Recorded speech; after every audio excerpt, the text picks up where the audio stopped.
guys, and welcome to my YouTube channel. Today I'm going to be teaching you how to do your first handstand and the 7 progressions that I did to get myself there in just 1 month. You're not going to need to have a crazy amount of balance or strength to be able to do this. I didn't have very good balance to begin with. These 7 progressions are going to help you learn that over time. When I was learning how to handstand, I did these progressions for 10 to 20 minutes at the start of my workout, around 4 times a week, and this helped me achieve a handstand within a month. Okay, so the first progression is pretty simple. It's just learning the correct technique with your hands. So all you want to do is essentially squeeze and flatten your hands. So how this squeeze and release technique works is when you're in a handstand, you're never really still. You're making small, minor adjustments to keep yourself upright. When you feel as if you're going to fall over, you squeeze more. If you're going to come back down, you flatten them. Keep practicing this technique against the wall or on the floor and just get a feel as to how it's going to be when you're in that handstand position. So this second progression is called stomach to wall. So you're just going to have your feet on the wall and crawl your hands back and get as close as you possibly can. What you want to do is tuck in your pelvis and squeeze your core. This helps to avoid the rounding of the back that you do get quite a lot in a handstand position, especially when you're new to it, because there's a lot of weight and strain on your shoulders. Whilst you're against the wall, remember to do that squeeze and release technique just to get a feel of it. It's not really going to help you at the moment because obviously the wall is there to balance you. And lastly, you just want to make sure to push up through your shoulders and have your arms locked out straight. So once you've been able to hold this comfortably for around 20 seconds, you can progress to the next stage. It's really important, guys. Don't skip the progression. It's going to be so much harder for you to move on to the next one. So the third progression I did, again, it is a handstand against the wall, but it's back to wall. And this really helps you with the process of a kick up, which a lot of people find very difficult. So you're going to want to favor one leg. So one leg is going to be behind you and one leg you're going to push up from. So it may take a bit of time to figure out which leg you do prefer to do this with. So try both, see which one feels more natural. So don't kick up too hard. You don't want to slam into the wall because believe me guys, that hurts.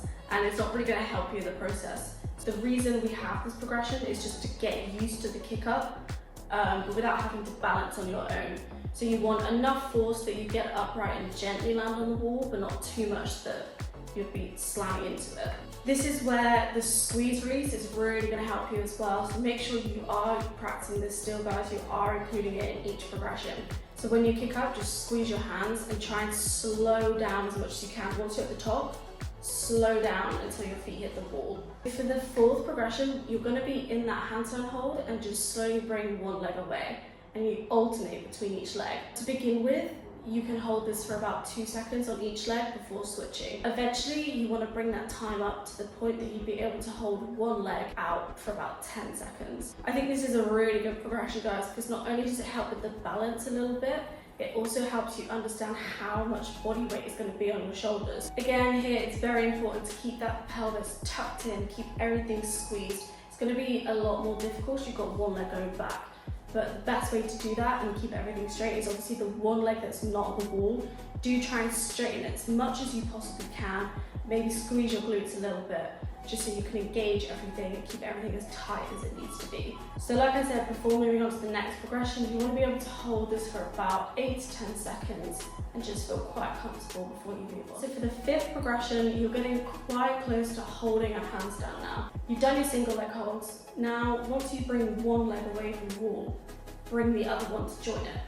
And you want to try and stay upright. And this is where you're really going to be squeezing and releasing your hand. You're probably going to get 1 to 2 seconds at the start before you fall down. That's completely fine. You just keep practicing it. If you are finding that a bit difficult and you're not really getting any better at it, I found a very good way to improve it was to do slow negatives. You can't hold at the top once both your legs come away from the wall.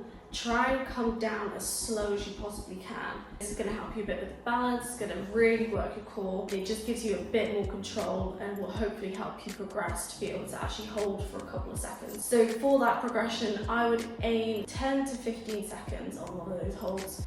For the 6th progression, you can sort of incorporate this into the 5th one if you get very good at the 5th one quite fast. So this is handstands against the wall still, but you're going to kick up and do whatever you can to not touch the wall. Obviously the wall is there to support you if you need it, but at this stage your aim is to not touch the wall. This is where it's really important that you learn that slow and gradual kick up process and you've really controlled it. It's going to be a lot of trial and error, it's going to be a lot of frustration in there, Don't worry guys, you'll get it, just don't rush it. For that 6th progression, you want to be really comfortable with it and you want to hold it for a significant amount of time. So at least 10 to 15 seconds before you move on. Okay, so the final progression you have is learning how to bail. And this one is the most important step, guys. Do not skip this. A lot of people, when they do a handstand, haven't learned how to properly fall out of it and just go over their head. And that's just a lot of issues. Just don't do that. What you're gonna wanna do is you're gonna do a kick up away from the wall. You don't need to actually get into a handstand hold, you don't need to hold it. So kick up and twist and lean, and you're going to be falling to one side and then place one hand out.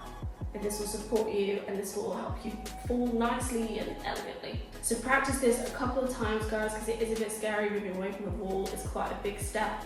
And this will make you feel a lot more comfortable moving on to that next stage. So now you've learned all the progressions, you can start trying out your first handstand.